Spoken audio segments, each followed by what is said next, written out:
The Mariners are really banged up, and the trade deadline is tomorrow. How does that impact their trade deadline strategy, and what does the team have to do over the next 24 hours to ensure it stays on course? We'll tell you our thoughts and more on today's episode of Locked On Mariners. Colby, hit it. You are Locked On Mariners, your daily Seattle Mariners podcast. Part of the Locked On Podcast Network, your team every day.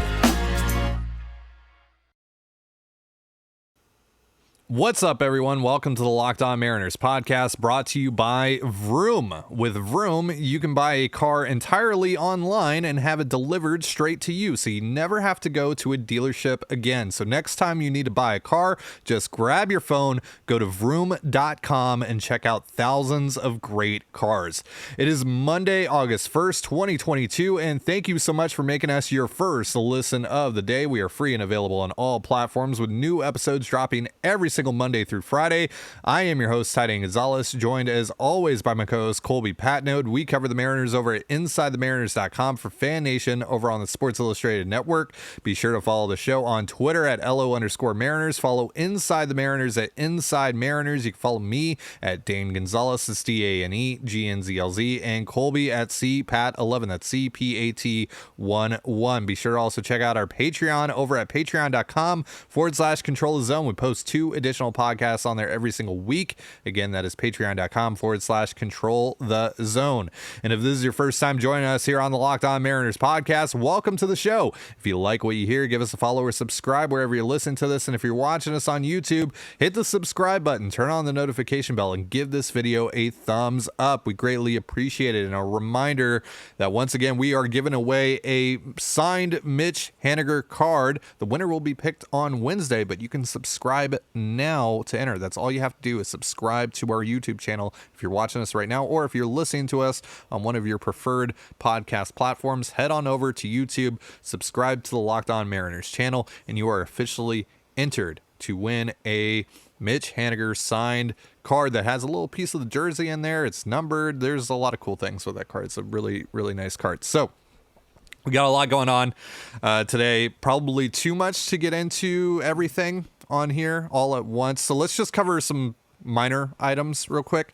Anthony Misevich has been traded to the Kansas City Royals. He was DFA'd yesterday, of course, to make room for outfielder Jack Larson on the Mariners 40-man roster.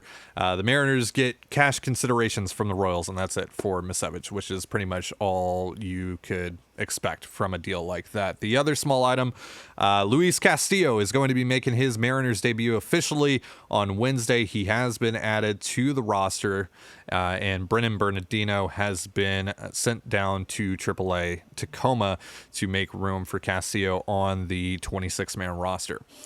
So that's really the two pieces of news that have come out thus far in regards to the Mariners. No deadline news, of course, really. No big trade news. Nothing that's actually of note just yet. And, of course, the Mariners don't leak, so we're not hearing a lot of things about which players they might be in on, might not be in on. But the market is starting to heat up a little bit. We saw Josh Hader, of course, get traded from the Brewers to the Padres in a fairly surprising deal. Taylor Rogers and Dinelson Lamet heading over to Milwaukee, headlining that deal. It was a really nice deal for Milwaukee, even though that, they're giving up one of the best relievers in all of baseball, despite being in first place at the at the midway point here. But clearly, they got a haul there. So the reliever market is hot right now. It's going to be expensive. The market in general is going to be very expensive because there aren't that many sellers right now. So they're kind of in the driver's seat here. And so that's probably why we haven't seen a lot of moves here. And it's probably why the Mariners are waiting things out here. I would think that at this point, Colby, and I don't know if you agree with me here, though, that Jerry Dipoto might be waiting these things out here to maybe get a bargain on deadline day. Just try to wait it out, see if these costs drop at all, because they're going to have to at some point, I would think, because some of these asks that we're hearing, like JD Martinez for a major league piece and some prospects and all this stuff, like that's a lot for a rental bat who's primarily a DH. Like, the prices are insane. Does that concern you at all about maybe the Mariners not doing a ton over the next 24 hours or so? No, I would feel pretty confident that they're at least going to get a reliever. Um, the bat, I don't know if they're going to do that or not.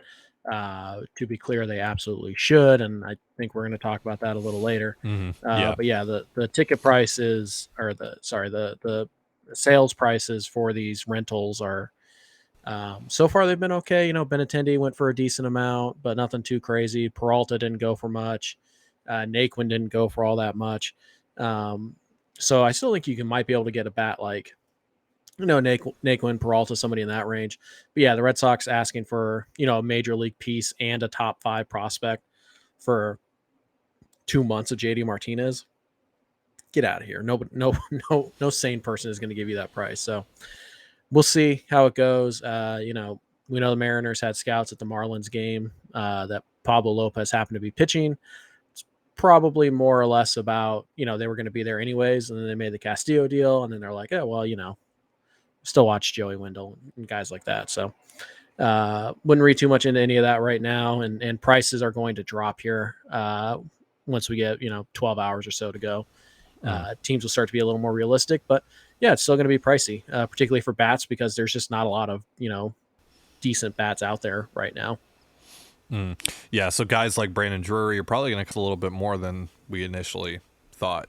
And there's also the possibility that the Reds could extend Drury. That's a report that came out today. I would assume that's just an attempt from the Reds to gain leverage. Yeah. Yep. Yeah.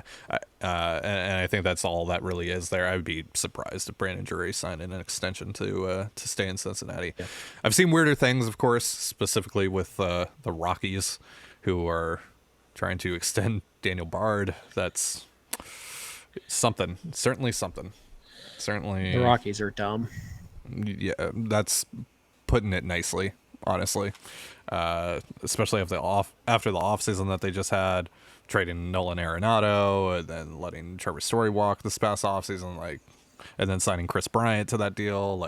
I just don't know what's going on in Colorado there. Anywho, yeah, so it's right now we're just kind of playing a bit of a waiting game because no one really wants to break the ice right now. Obviously, the Mariners kind of set the market, at least on the starting pitching front, but nothing else has happened on that front so far. Frankie Montas is still in Oakland.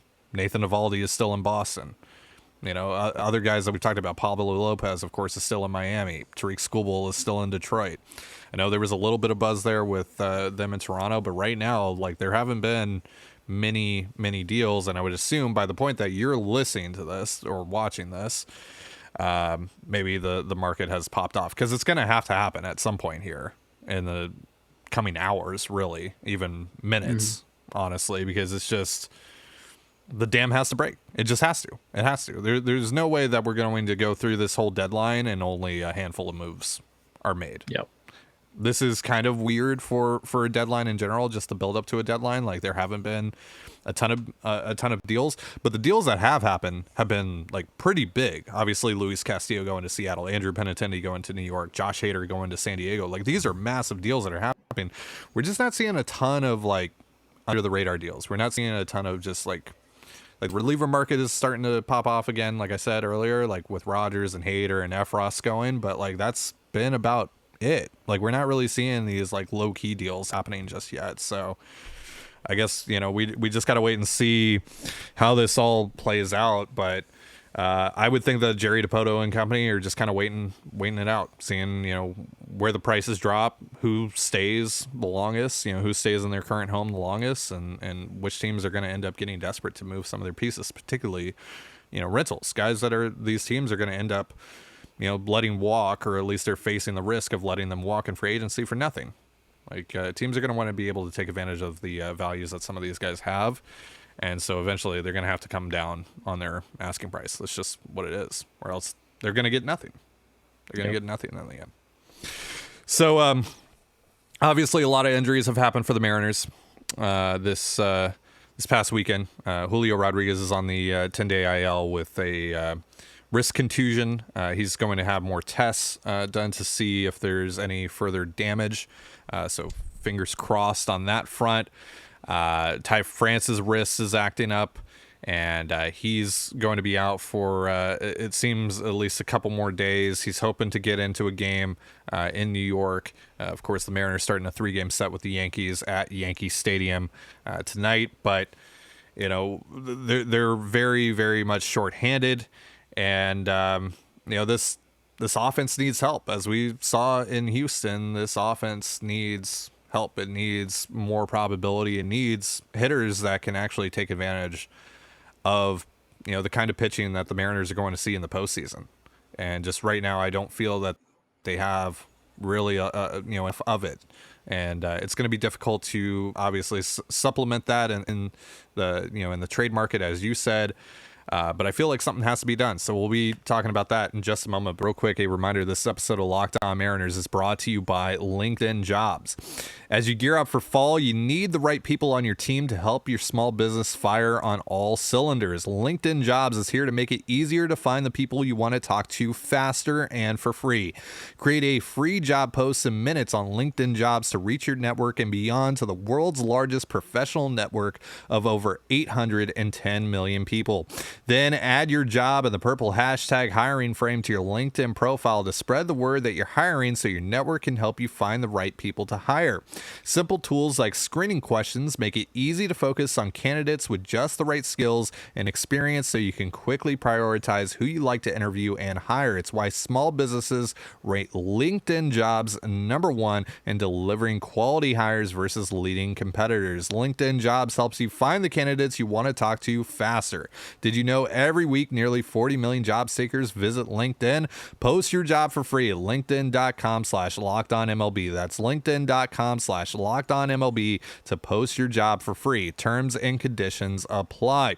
You're listening to Locked On Mariners. Thank you again for making us your first listen of the day. The MLB trade deadline is tomorrow, and Locked On MLB has all the breakdowns, and Locked On Mariners will have rapid reactions to any move made. Subscribe now to your favorite Locked On MLB team on YouTube or wherever you get your podcasts so you get notified when each episode premieres. So, injuries on injuries on injuries for the Mariners right now. They are really, really banged up. We saw Jack Larson make a jump from Double-A and end up in the starting lineup within about 14 hours, 12 hours getting noticed.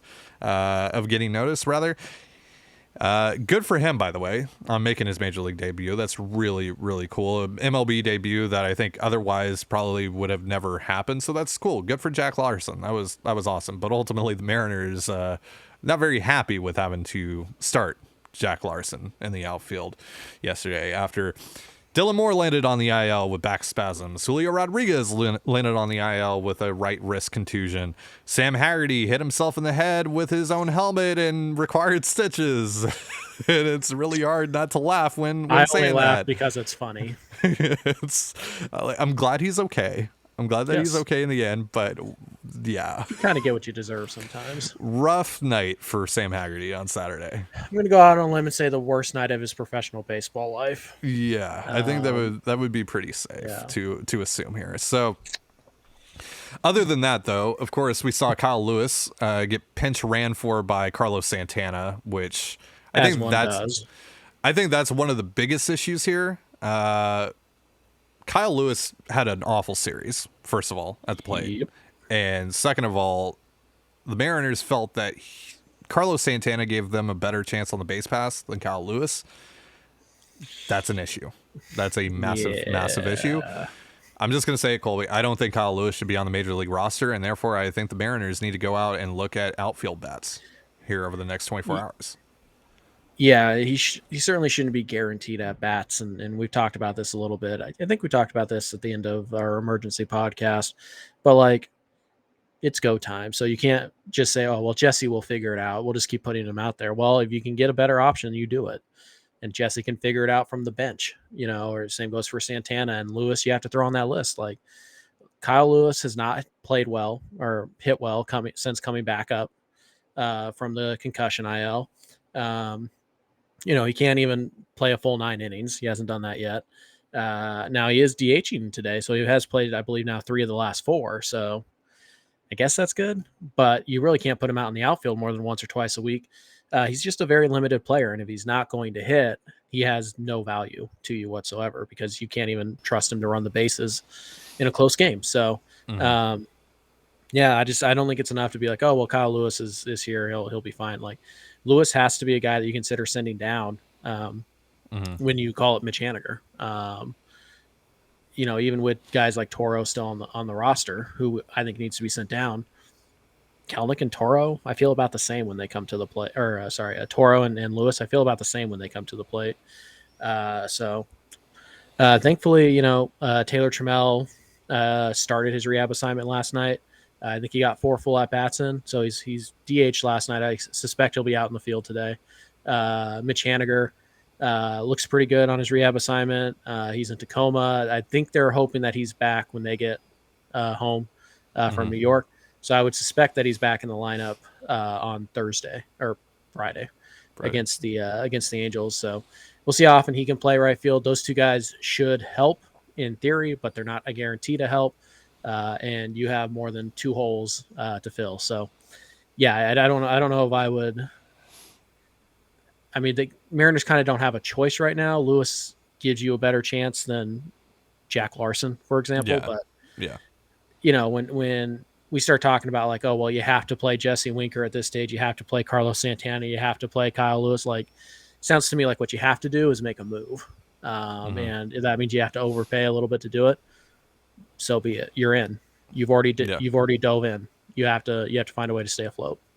Yeah, you can't back out now. You already made a huge, as you called it on our emergency pod, an F&A trade with Luis Castillo. You pushed all your chips into the middle of the table right there. So you can't back out now that, things are getting a little difficult on you.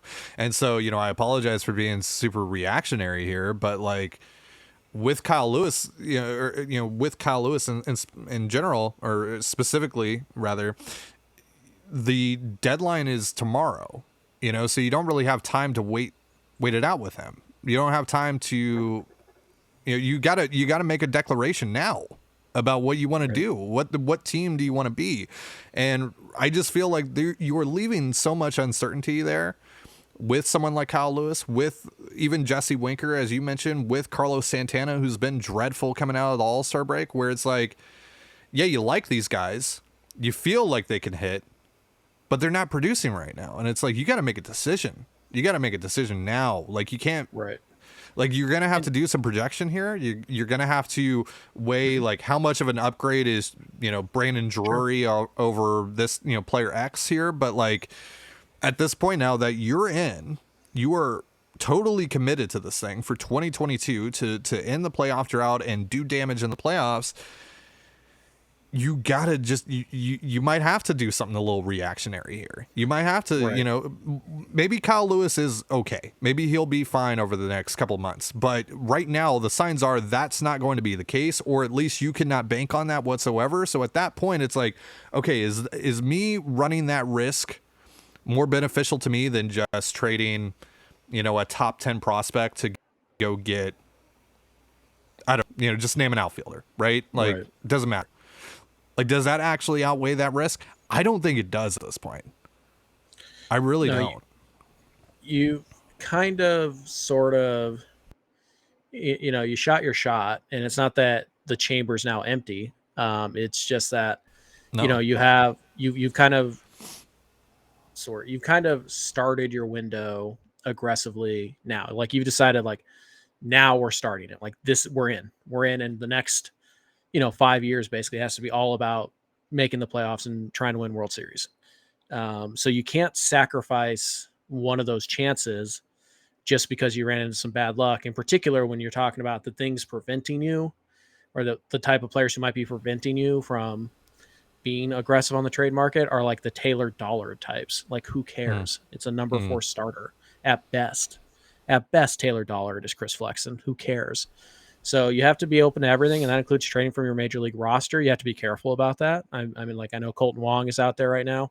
How much of an upgrade is he over Adam Frazier? Numbers are kind of similar this year.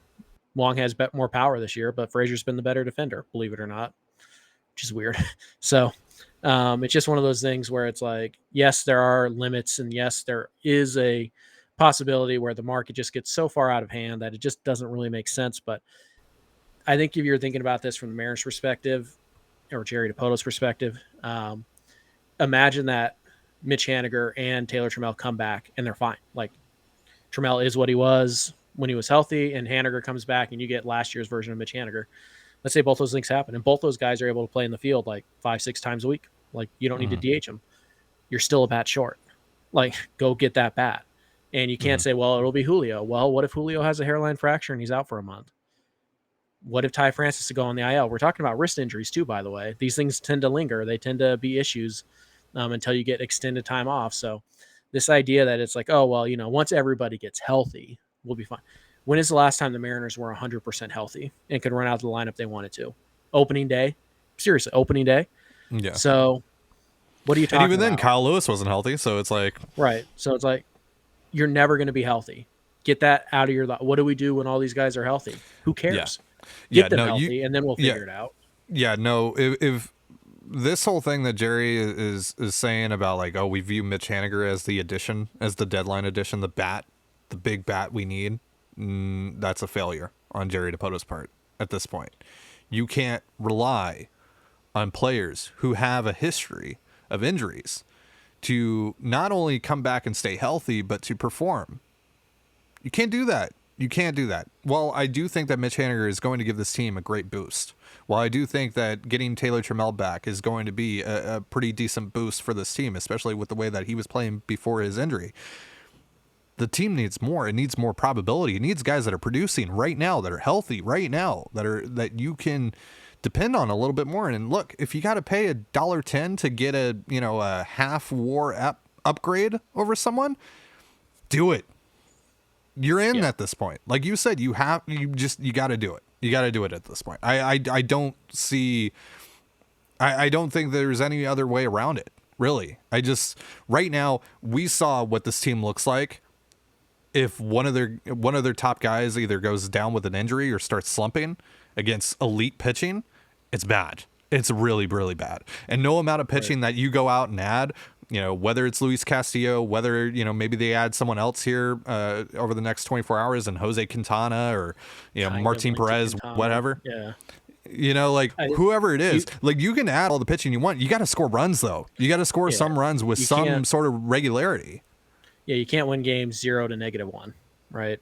Yeah. So, and asking any team, any pitching staff to give up 2 runs a night so you can try to win as many 3-2 games as possible, that idea is going to collapse quickly because you're going to burn your bullpen up. You're going to burn your starting pitching up.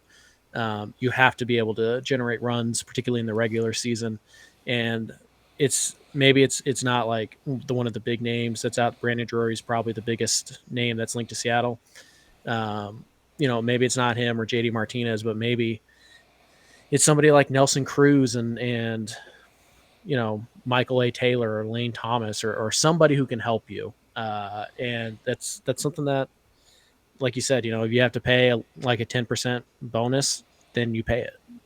Because what we're talking about here is we're not talking about, you're having to give up Cole Young and Harry Ford for any of these guys. So if it costs you Taylor Dollard and Gabriel Gonzalez, then you might have to pay that freight. So we'll see how it goes. Jerry's got a little over 24 hours. He's already surprised me once by being as aggressive as he was on Castillo. I do believe he will add a reliever at some point. But to me, this comes down to the bat. You have to add at least one. And yesterday I used the Atlanta Braves as an example of a team that lost their star kind of mid-season, and they had to scramble. And they went out and they got Jock Peterson, Adam Duvall, Eddie Rosario, and Jorge Soler. And that cost them a bucket of scrubs, if we're being honest. And they won a World Series because of their pitching and because they had enough depth in their lineup that they could score enough runs to make it work. So I'm not saying Jerry has to go get 4 guys, but he needs to go find his Jock Peterson. He needs to go find his Eddie Rosario at least. At least he needs and maybe it's Jock Peterson. And it could be Jock Peterson, yes. So we'll see. I don't know, how serious. Are you going to give up Taylor Trammell for Jock Peterson? Probably not. Might you consider it?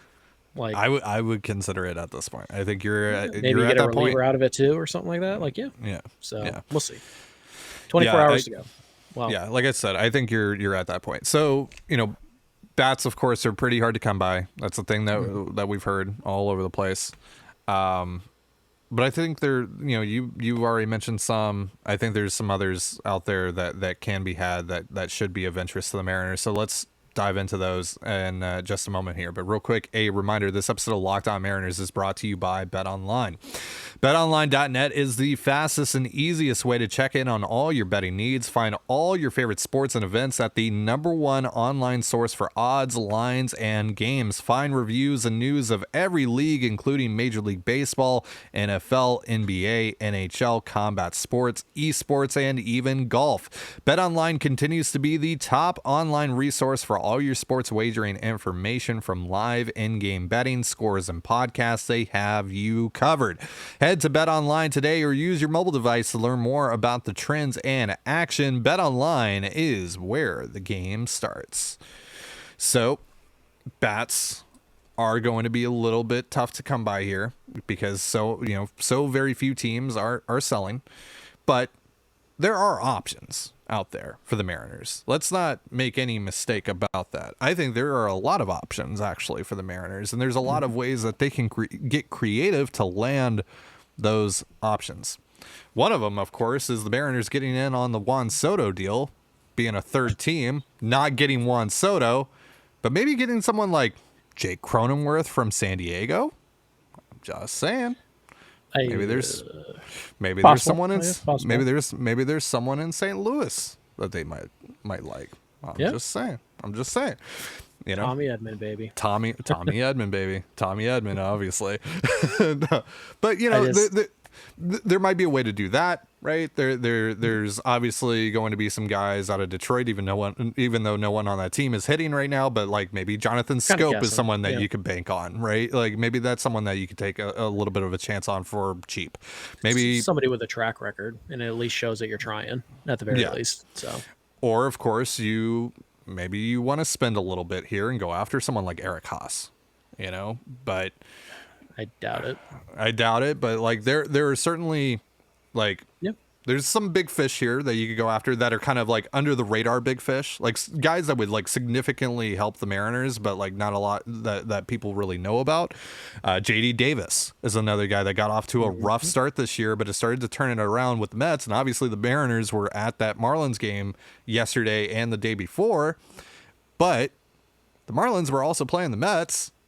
And, everyone's assuming that, they're just looking at the Marlins players. No.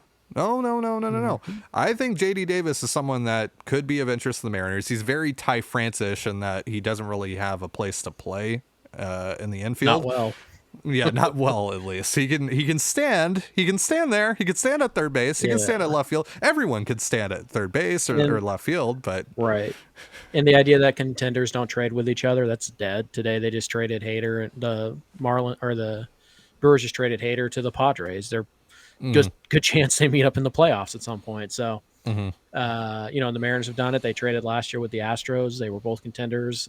So yeah, it's not a big deal. I guess, if you're going to scout the Mets, you might as well ask about Jeff McNeil. Just saying.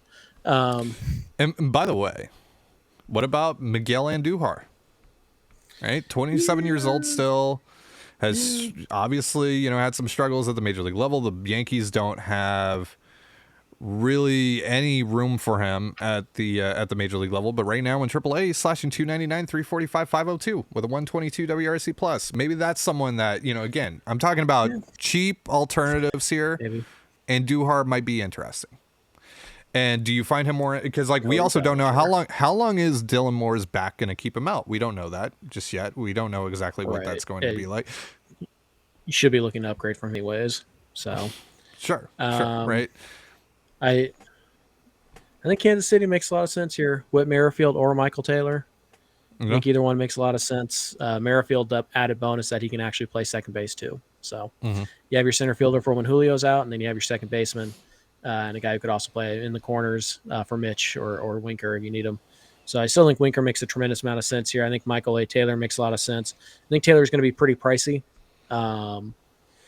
Like, honestly, Kansas City might ask for Emerson Hancock, and I don't know if that's a ridiculous ask by them, because you get Taylor for next year as well, and he's having a very good year. So I think Kansas City makes a lot of sense here. I think Boston, probably not for JD, because that's a ridiculous asking price, but I think Kiki Hernandez makes a lot of sense here. He's supposed to be back in August, by the way. So yeah, a lot of playoff experience there. Can play second, can play center, really play anywhere you need him to. He's not been good this year, but overall his track record is he's a pretty good player. He's not great. Again, we're not talking about going out and getting the Luis Castillo of bats here. We're talking about make smart upgrades where you can. Don't be afraid to pay, a 10% tax on whatever it is you want, particularly if you have the player beyond this year, which seems to be where most of the expense is coming from. Is the extra year of control is adding a lot of weight to these offers, because when you look at like the Benattendes, that wasn't a huge overpay. That was fine. It wasn't as light as people made it look, but it's fine. And you look at Peralta and you look at some of these other rental bats, they're not really going for that much, all things considered. So what about Oakland? Ramon Laureano and Seth Brown.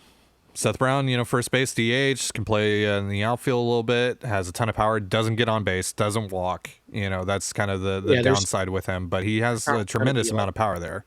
Right. There's not going to be a ton of like perfect fits here. Chad Pender. Yeah. Another one. So yeah, it's just, so you're not going to find a ton of fits. Texas, I think, might be go get Charlie Culberson or somebody like that. Yeah. Maybe even Brad Miller. I know these guys, like I said, we're not talking about like going out and getting this bona fide star. That bat does not exist outside of Juan Soto, and I still have doubts whether Soto gets traded. So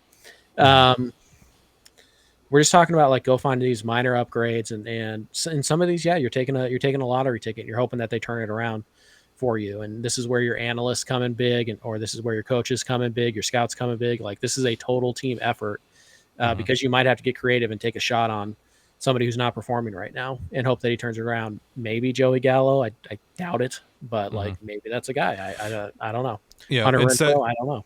A lot of folks are obviously talking about Ian Happ, but what about Patrick Wisdom? Former Mariner. He's hit 19 home runs this year, can play some third, can play some first, like he can DH a little bit. So how about Rafael Ortega, also from the Cubs? Like guy who can play in the outfield, has a little bit of speed, has stolen 8 bases this year, 233, 323, 354, 92 WRC plus. It's not great, but it's someone that he helps, and he also makes you a little bit faster as well, which is kind of a key thing here for the Mariners, because especially with Julio and Dylan Morgan, like they have no speed. They have no speed. You're sending Jared Kelenic and Adam Frazier to play center field for the next 10 days at least. Yeah. Ortega helps. Yeah. So I just, again, I'm not asking Jerry to go and like, if Drury is like, we want Emerson Hancock, you're not getting Drury, then fine. I'm not getting Drury. That's fine. I don't care. If Drury had another year, absolutely, but he doesn't. So, but Colby, what about an extension? Refer to Friday's episode, segment 2, to hear my thoughts on extensions. So, yeah, it's like I said, I would be disappointed in Jerry if he didn't add something. And I'm even okay adding like a lottery ticket. Obviously, I would prefer, more of a sure thing, more of a safer ad. But if it has to be a Joey Gallo because your analysts think that they can help him by making a tweak or something like that, then so be it. But you have to add somebody offensively, because at the very least you have to let the clubhouse know you still believe in them, and just saying like, oh, don't worry guys, Mitch will be back on Friday. That's what about G-Man Choi? The Rays have been open to trading him, according to Ken Rosenthal. I think that a part of that might be trying to free up 40-man spots as well, because the Rays are obviously one of those teams that always has a 40-man crunch come the winter. But this year, Choi is /257, 355, 415 with a 125 WRC plus. He's hit 8 home runs. He's an upgrade over Carlos Santana, if anything. Right, and Santana is definitely one of those guys that doesn't need to get at bats. And by the way, I'm still convinced that Ty France is going to end up on the IL at some point. So, not a bad option. He's actually, I think, maybe it's just because he's a bigger guy, so we give him a lot of like breaks over there. But I think he's actually a pretty decent first baseman defensively as well. So, I'd be down. I think he would help, and if you're not going to go out and get like a big, JD Martinez type, then maybe a platoon between him and Kyle Lewis is something you can do in September and whatever. So, I think that'd certainly be a fun one. I'd say that. Yeah, for sure. Just, the major league for major league part is always hard, but maybe the Mariners have to. We talked about this on Friday. Maybe the Mariners do have to trade Marco Gonzalez or Chris Flexen to get the bat they want, or maybe they have to trade Penn Murphy or somebody like that they really don't want to. But yeah, well, because I think too, right? Like if the Mariners do go out and they do get a Jose Quintana, and it seems like they might still be involved in the starting pitching market. Like if they get one of those guys, you kind of have to trade one of Marco or Flexen, right? Just based on what pitching's going for, controllable pitching. Yeah, you probably get something decent for Marco and Flexen. Nothing like earth shattering, but like you could go and get your bat. Yeah, you can go get your, like I don't know. Could you get Whit Merrifield for Chris Flexen? Maybe. So I think there's a lot of like while it's easy to say that there aren't a ton of hitters available. This is the whole point of the segment here is. While we hear this narrative that there aren't a ton of bats that fit, etc., I think there are a lot of ways that I think that's oversimplifying it, because I do think that there are ways for the Mariners to get creative here and realistically get a bat or two, and really I don't think that two should be off the table here whatsoever. It's just the over reliance on guys getting healthy and being able to produce and stay healthy. That's just a little too much uncertainty for my liking for how much the Mariners have gone in with the Luis Castillo trade. Had they not made that trade and they were in the position that they were in before making that trade, I could maybe justify that a little bit more. But now that they have made their proclamation, that they have made their statement, that they have made their stance clear, you can't over rely on a lot of things breaking your way, because that's very much what the Mariners did in the Cano, Cruz, Seager, Felix, Iwakuma era. Right. It's just, we're going to hope that Ryan Healy figures it out. We're going to hope that not Logan Morrison, that's the Jack Z era, but that we're hoping that some of these guys, Domingo Santana, the Seth Smiths of the world, it's just, like we're going to hope Santana would help a lot right now. I'm just saying. Yeah, but we're going to hope that, all these things that we're banking on, they break our way. And it doesn't even have to be with acquisitions, because all the guys that we listed there were acquisitions, but even just, in this, just bringing guys back from injury and just thinking like, oh yeah, they're going to play to their 100th percentile. Yeah. Like that's not a plausible plan here. That's not a legitimate plan at all. No, so they have to do more. They have to do more. They have to do more. They absolutely do. We'll see what happens. Like I said, we'll reserve like grading until Wednesday show, because we'll be off air when the trade deadline passes and all that stuff. And I don't like doing grades anyways, but if Jerry doesn't come away with a bat of some kind, the highest I can see giving him is like a B, because he did make the Castillo trade, and the Castillo trade I would have made today, even if I knew Julio and Ty. Like, even with the current information I have, I'm still doing that trade. Absolutely. So We'll see, but we'll leave it on this note. G-Man Choi, Ty, 77th percentile. Now it's above average at first base. There you go. Big dude can pick it. So there you go. Nice. I always love a big dude who can pick it and also can hit. So, Deholi. Yeah, Deholi. Greatest Mariner of all time. Not very good. I know you agree with that statement. Yeah. Well, 65th best player on the. You can't say this when we're running out of time. But it's accurate. By F4, it's accurate. You can't spread this propaganda. It's accurate by F4. F4. Who cares about F4? Who 63rd most valuable player on that 2016 Mariners team. I didn't even know they had used 64 players that year, but apparently they did. So, not very good. Friendship over. Right, that's going to do it for our show. Thank you so much for joining us here on the Locked On Mariners podcast. Not exactly sure what our plan is for tomorrow, but we'll keep you posted on Twitter. Be sure to follow us on Twitter at @LO_Mariners. For Colby Patnode, I'm Ty Gonzalez. Be sure to give Inside the Mariners a follow over at Inside Mariners. You can follow me at Dan Gonzalez, CANEGNZLZ, and Colby at CPAT11. That's CPAT11. You can also find all that stuff in the description of this episode, whether you're watching or listening to it. And thank you again for for making us your first listen of the day. Now make your second listen the Locked On MLB podcast. MLB expert Paul Francis Sullivan brings humor, passion, and unique perspective on every team and the biggest stories around the league. Follow the #1 daily league-wide podcast, Locked On MLB, on the Odyssey app, YouTube, and wherever you get your podcasts just like us. And with that, have yourself a beautiful baseball day, and we'll see you tomorrow. Peace.